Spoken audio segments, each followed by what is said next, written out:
அன்பான தேவ பிள்ளைகள் எல்லோருக்கும் இயேசு கிறிஸ்துவின் நாமத்தில் என்னோட வாழ்த்துக்களை தெரிவித்துக் கொள்கிறேன். பிதாவாகிய தேவனாலும் நம்முடைய கர்த்தராகிய இயேசு கிறிஸ்துவினாலும் உங்கள் எல்லோரோட வாழ்விலும் கிருபையும் சமாதானமும் உண்டாவதாக என்று சொல்லி உங்களை வாழ்த்துவதிலே மிகுந்த மகிழ்ச்சி அடைகிறேன். தேவ பிள்ளைகளே, நாம் நியாயப்பிரமாணத்தின் கிரியைகளினால் அல்ல, விசுவாசத்தினாலேயே நீதிமானாக்கப்படுகிறோம் என்ற தலைப்பின் கீழ் கடந்த 9 வாரங்களாக நாம் வேதத்தின் சத்தியத்தை தியானித்து வருகிறோம். இந்த வார செய்தி பாகம் 10.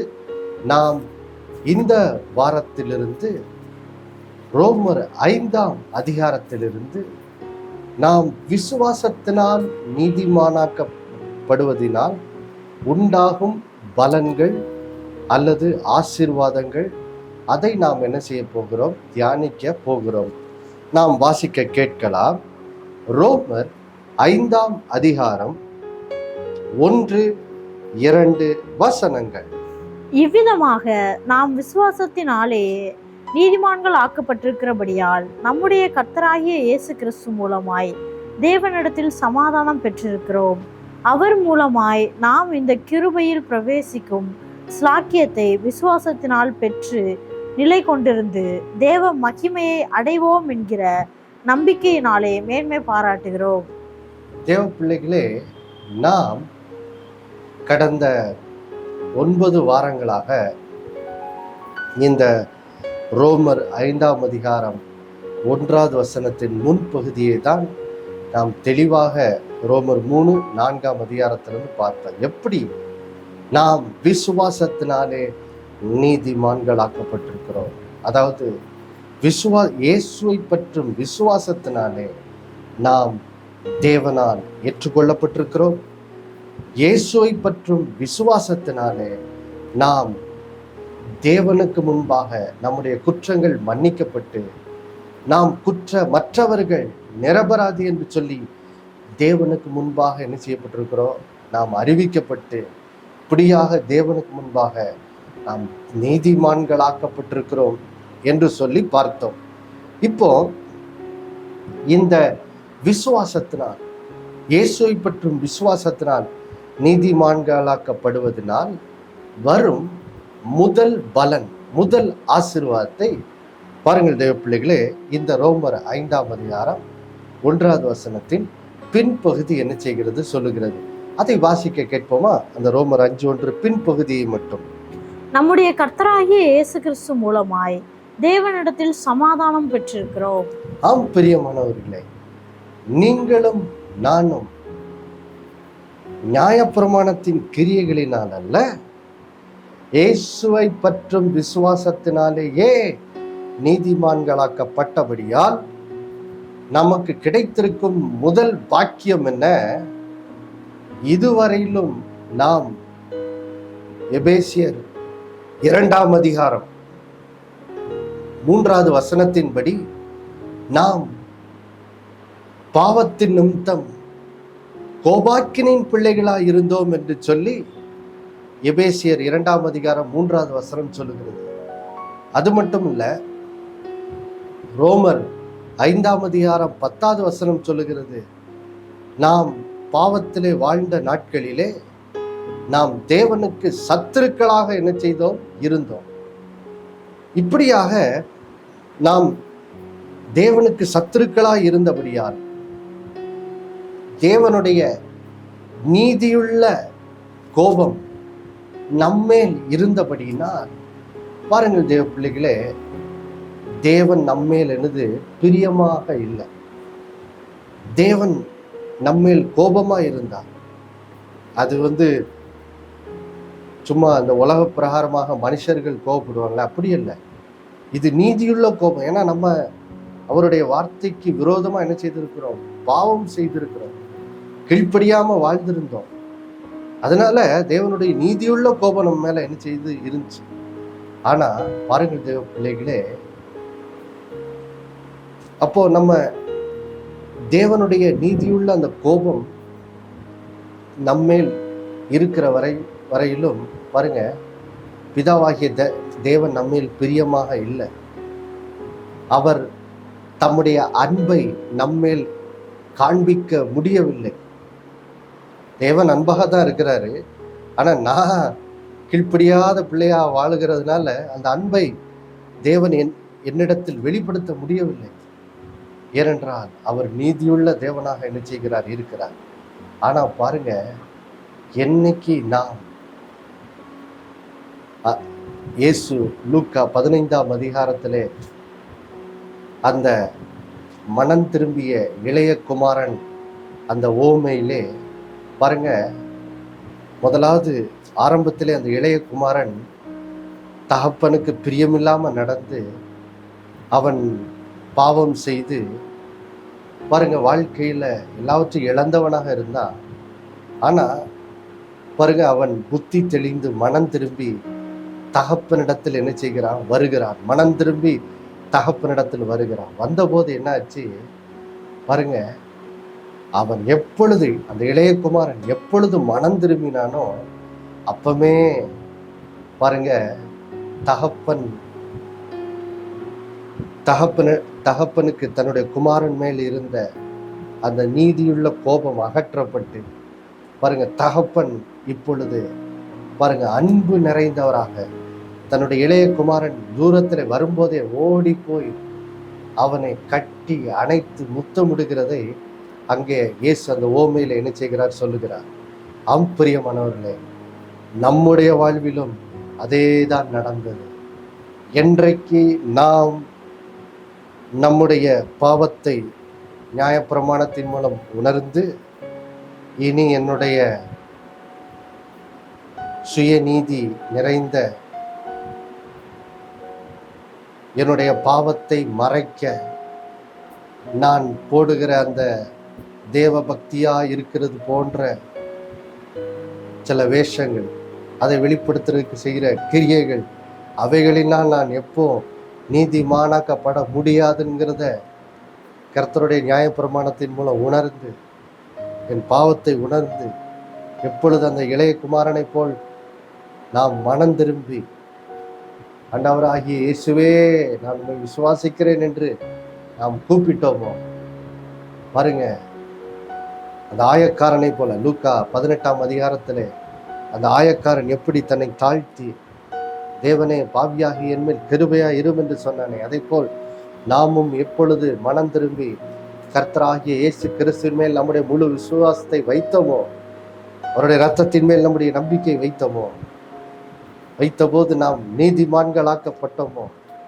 எப்பொழுது நாம் நீதிமான்களாக்கப்பட்டோமோ அந்த நிமிடத்திலேயே தேவ பிள்ளைகளே நமக்கு ஒரு பெரிய ஆசீர்வாதம் கிடைத்தது. அது என்ன ஆசீர்வாதம்? நாம் நம்முடைய கர்த்தராகிய இயேசு கிறிஸ்துவின் மூலமாக நமக்கு தேவனிடத்தில் இப்பொழுது சமாதானம் உண்டாயிருக்கிறது. நம்முடைய கர்த்தராகிய இயேசு கிறிஸ்துவின் மூலமாய் தேவனிடத்தில் நாம் சமாதானத்தை என்ன செய்கிறோம், பெற்றுக்கொள்ளுகிறோம். ஹல்லேலூயா!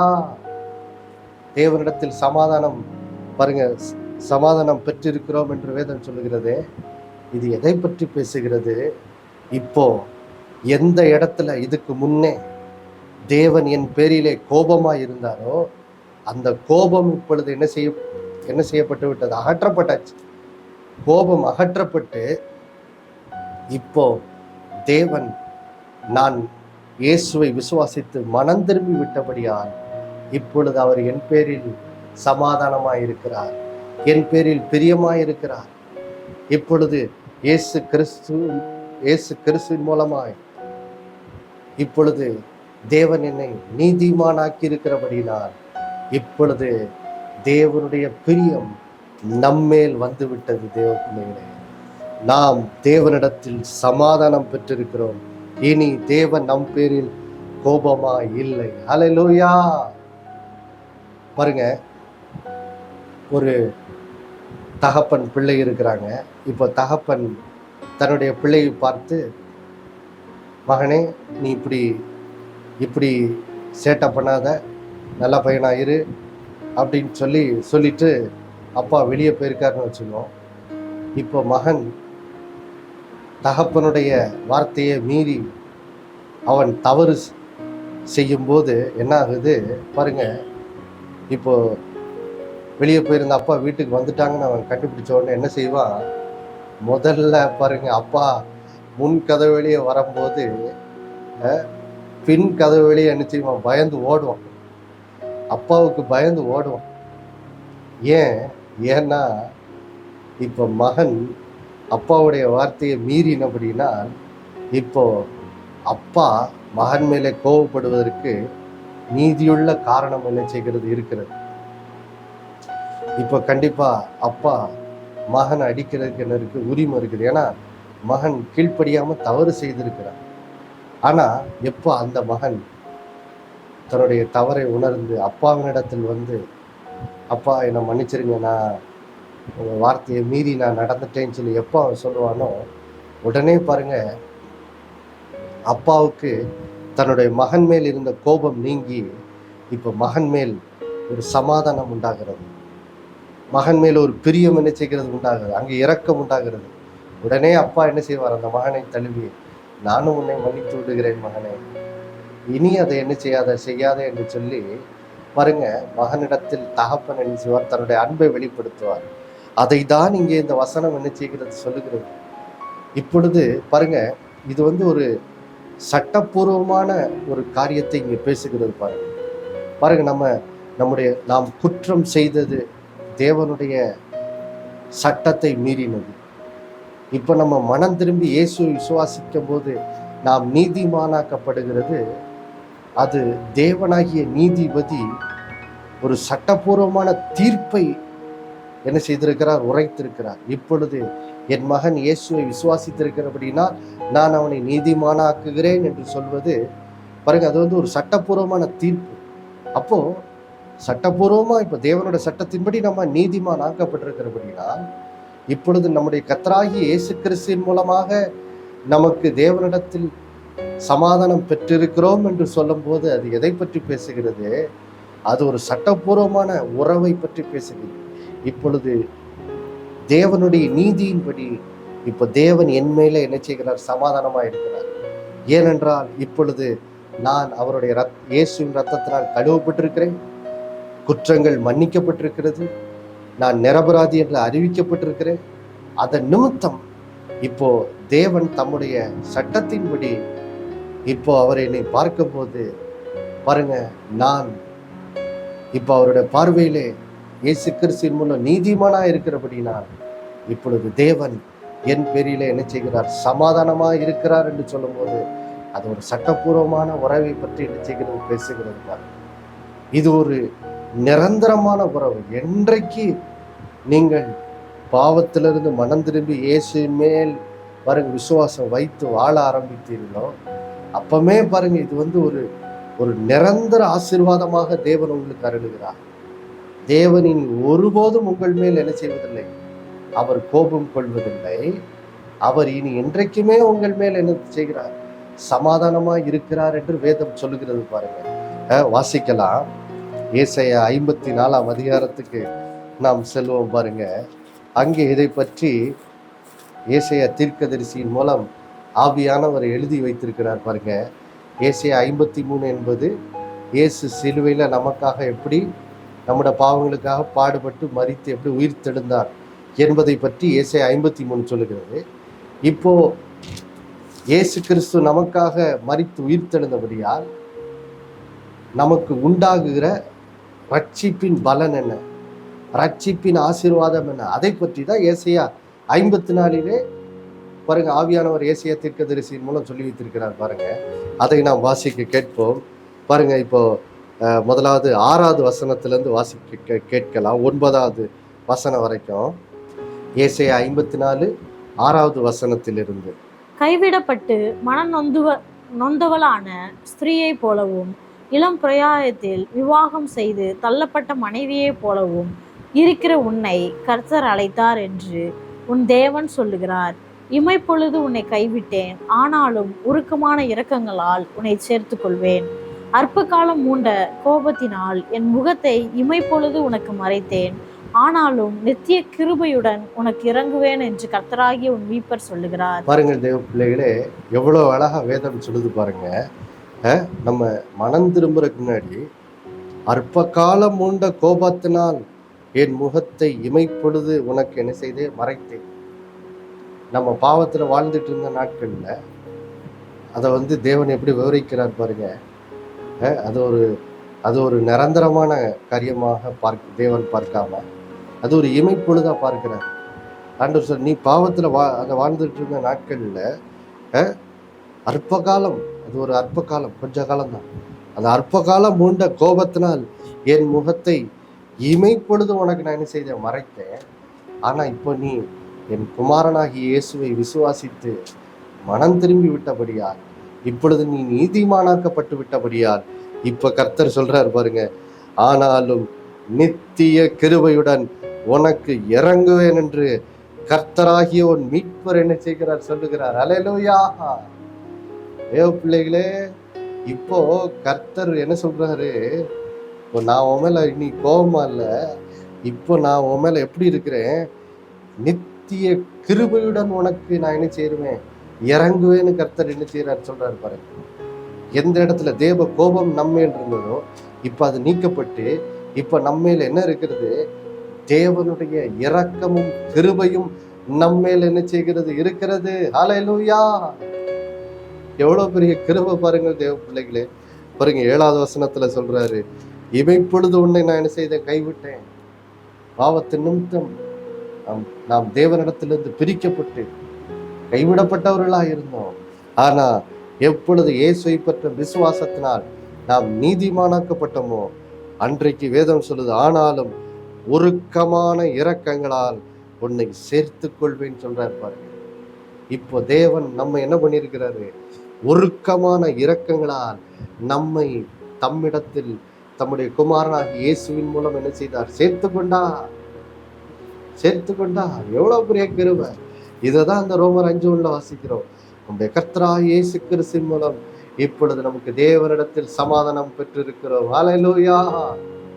இனி நீங்கள் தேவ சமூகத்துக்குள்ளே வரும்போது ஆதாமை போல பயந்து ஒளிந்து கொண்டு, ஆண்டவர் எப்பா நான் விளக்குன கனியை நீ சாப்பிட்டாயான்னு சொல்லி கேட்கும்போது, இல்லை நானா சாப்பிடல ஆண்டவரே, நீர் கொடுத்த மனைவி தான் எனக்கு கொடுத்தா, அவ தான் என்னை சாப்பிட வச்சுட்டா இப்படின்னு சொல்லி பாருங்க. இப்படி ஆதாமை போல நாம் என்ன செய்ய வேண்டியதில்லை. இனி நம்ம ஆண்டவருக்கு பயந்து ஒளிந்து நம்முடைய பாவத்தை நாம் மறைக்க வேண்டிய அவசியமே என்னது இல்லை. ஆண்டவர் சொல்றாரு, மகனே நான் உன் மேல இப்போ இரக்கமா இருக்கிறேன், உன் மேல கிருபையா இருக்கிறேன். அதனால இப்போ ஆண்டவர் நம்மளை தேடி வரும்போது பாருங்க, நம்ம ஓடி ஒளிய வேண்டிய அவசியம் இல்லை. நம்முடைய தவறை நாம் மறைக்க வேண்டிய அவசியம் இல்லை. இப்போ ஆண்டுடைய சமூகத்துல நம்ம ஒருவேளை நாம் தவறு செய்யும் போது என்ன செய்யலாம், உடனே என்ன செய்யலாம், இயேசு கிறிஸ்து மூலம் தேவனிடத்தில் ஓடி வந்து 1 யோவான் 1:9 நம்ம என்ன செய்யலாம், நம்மளோட பாவத்தை அறிக்கையிட்டு உடனே அவருடைய மன்னிப்பை என்ன செய்யலாம், பெற்றுக்கொள்ளலாம். தேவன் நம்மேல் கோபமா இல்லை, அவர் நம்மேல் இரக்கமா இருக்கிறார். நித்திய கிருபையுடன் அவர் நமக்கு இறங்கி இருக்கிறார். ஹல்லேலூயா. இப்ப பாருங்க, ரொம்ப முக்கியமான வசனம் ஏசாயா 54:9 தான். இதுதான் நீங்கள் கேட்க வேண்டிய நல்ல செய்தி. வாசிக்க கேட்போமா? ஏசாயா 54:9 வசனம். இது எனக்கு நோவாவின் காலத்தில் உண்டான வெள்ளம் போல் இருக்கும். நோவாவின் காலத்தில் உண்டான வெள்ளம் இனி பூமியின் மேல் புரண்டு வருவதில்லை என்று நான் ஆணையிட்டது போல, உன்மேல் நான் கோபம் கொள்வதில்லை என்றும் உன்னை நான் கடிந்து கொள்வதில்லை என்றும் ஆணையிட்டேன். பாருங்க, இப்ப ஆண்டவர் இயேசு கிறிஸ்து மூலமாக பாருங்க 10வது வசனத்தையும் வாசிக்க கேட்டுருவோம். மலைகள் விலகினாலும் பர்வதங்கள் நிலை பெயர்ந்தாலும் என் கிருபை உன்னை விட்டு விலகாமலும் என் சமாதானத்தின் உடன்படிக்கை நிலை பெயராமலும் இருக்கும் என்று உன்மேல் மனதுருகுகிற கர்த்தர் சொல்லுகிறார். பாருங்க, இப்ப கர்த்தர் நம்முடைய பிதாவாகிய தேவன் அவருடைய குமாரனாகிய இயேசு கிறிஸ்துவின் மூலம் நம்மோடு என்ன செய்கிறாரா, ஒரு உடன்படிக்கை பண்ணியிருக்கிறாரா. என்ன உடன்படிக்கை? இனி என் கிருபை உன்னை விட்டு விலகாது, என் சமாதானத்தின் உடன்படிக்கை என்னது என்ன செய்யாது, நிலை பெயராமலும் இருக்கும் என்று உண்மையில் மனதுருகிற கர்த்தர் என்ன செய்கிறார் சொல்லுகிறார். அப்ப பாருங்க, கர்த்தர் இன்னைக்கு நம்மோடு கூட இயேசு கிறிஸ்துவின் மூலமா ஒரு உடன்படிக்கை பண்ணி, இப்ப பாருங்க அந்த உடன்படிக்கையில அவர் ஒரு ஆணை இட்டிருக்கிறாரா. என்ன ஆணை? எப்படி பாருங்க, நோவாவின் காலத்துல பூமியில பாவம் மிகுதியாய் பெருகிவிட்டபடியால் பாருங்க, ஒரு பெரிய ஜல பிரளயம், ஒரு பெரிய வெள்ளம் வந்து அதன் மூலம் தேவன் பூமியை அழிக்க வேண்டியதாகிவிட்டது. எல்லா உயிரோடு இருக்கிற மனிதர்கள், மிருகங்கள், பறவைகள் எல்லாம் பாருங்க அந்த பெரு வெள்ளத்தினால் அழிக்கப்பட்டது.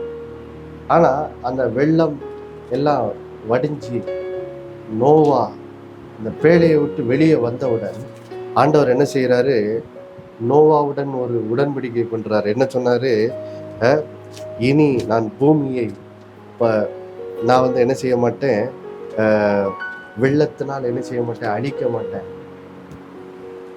அப்படின்னு சொல்லி ஒரு உடன்படிக்கை பண்ணி, அதுக்கு அடையாளமா வானத்துல என்ன செய்தார், தேவன் வைத்தார். அப்போ அதை இங்க தேவன் என்ன செய்றார், நினைப்பூட்டுறார். அது ஒரு உடன்படிக்கை, அது ஒரு ஆணை. அததான் இங்க சொல்றாரு, இது எனக்கு நோவாவின் காலத்தில் உண்டான வெள்ளம் போல் இருக்கும்.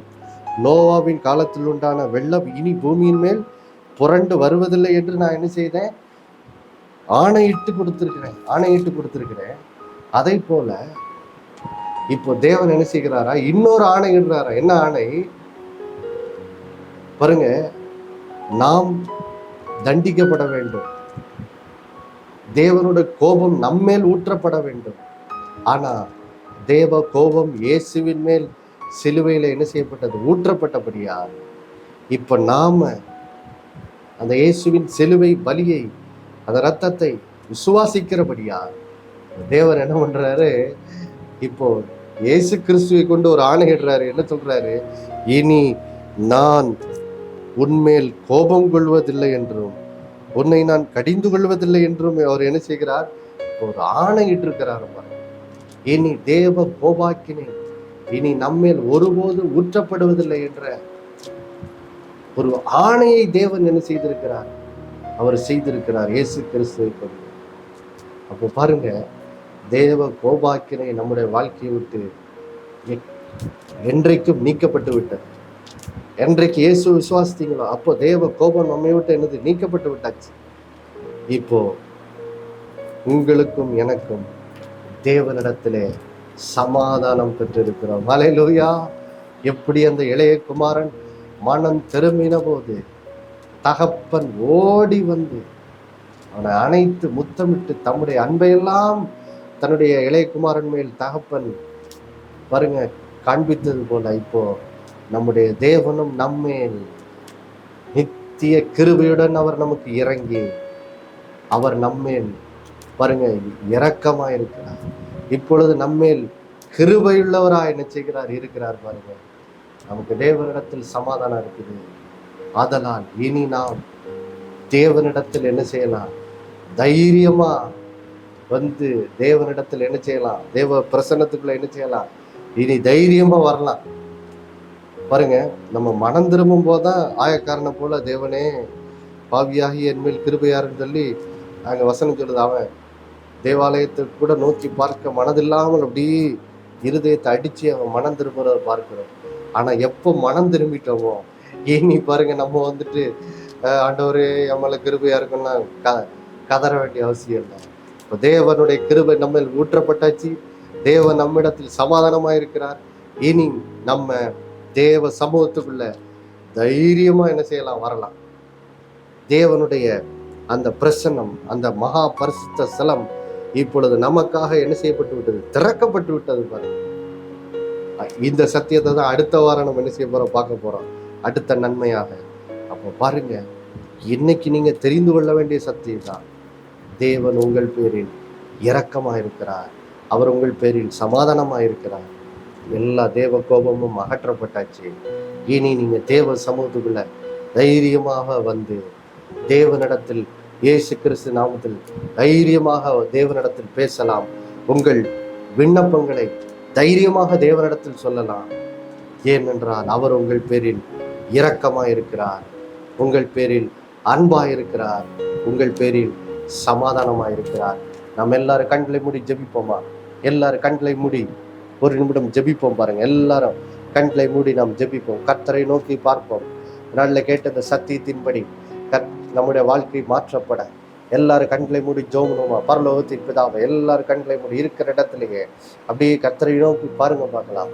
ஸ்தோத்திரமப்பா, பரலோகத்தில் இருக்கிற எங்கள் பிதாவே, உடைய குமாரன் இயேசு கிறிஸ்துவின் நாமத்தில் உடைய சமூகத்தில் வருகிறோமப்பா. ஹல்லேலூயா, thank you Jesus. நன்றி ஆண்டவரே. ஆண்டவரே, நாங்கள் எப்பொழுது இயேசுவை பற்றும் விசுவாசத்தினாலே நீதிமானாக்கப்பட்டோமோ அந்த நொடியிலிருந்து இப்பொழுது நம்முடைய கர்த்தராகிய இயேசு கிறிஸ்துவின் மூலம் தேவனிடத்துல எங்களுக்கு சமாதானம் இருக்கிற காய் ஸ்தோத்திரம் ஆண்டவரே. ஸ்தோத்திரமப்பா. எந்த இடத்துல தேவ கோபம் எங்கள் மேல் இருந்ததோ இப்ப அந்த கோபம் அகற்றப்பட்டு இப்போ கர்த்தருடைய இரக்கம் எங்கள் மேல் ஊற்றப்பட்டிருக்கிற காய் ஸ்தோத்திரம். அது மட்டும் இல்லை, நீர் ஒரு ஆணையிட்டு இருக்கிறீர். ஏனி நான் உண்மையில் கோபம் கொள்வதில்லை என்ற ஒரு ஆணை எங்களுக்கு இருக்கிறீரே, காய் ஸ்தோத்திரம். இந்த சமாதானத்தின் உடன்படிக்கை, இந்த கிருபை ஒருபோதும் எங்களை விட்டு விலகாது, ஒருபோதும் எங்களை விட்டு நிலைவேறாது என்ற ஒரு ஒரு உடன்படிக்கை வாக்கை எங்களுக்கு கொடுத்திருக்கிற காய் ஸ்தோத்திரம். இதனாலே இதை கேட்டுக்கொண்டிருக்கிற ஒவ்வொருத்தருக்காக நாங்கள் சுபிக்கிறோம்ப்பா. இந்த வசனத்தின் வெளிச்சமுட பிள்ளைகளுடைய இருதயத்துல பதியட்டும்.